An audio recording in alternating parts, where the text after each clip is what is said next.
popullsisë së Iranit. Pjesa dërmuese është e re, është e mirëarsimuar, pavarësisht këtij izolimi që ka pësuar me Republikën Islamike, ka një gjurmë dhe një kujtesë të një kohe në të cilën ka qenë e lavdishme dhe mund të duan që të shkëputen nga kjo trashëgimi që për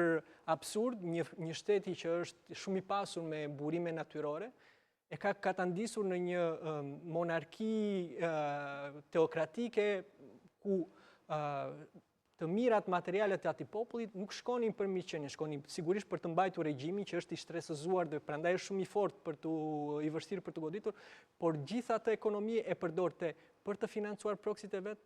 dhe në qoftë se ka një thirrje në ato që kam lexuar në Twitter së fundmi nga iranianët është që jo Gaza, jo Siri, jeta jona është në Iran. Pra duan që fondet e tyre të përdoren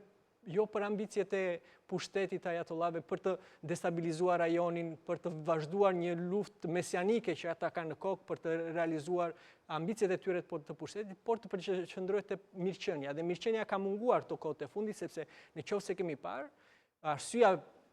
sigurisht ka një qasje shumë të gjeopolitike pse ka ndodhur kjo ndërhyrje, por zjarri nisi me protestat që janë në thelbësisht ekonomike. Ekonomia aty është në kolaps.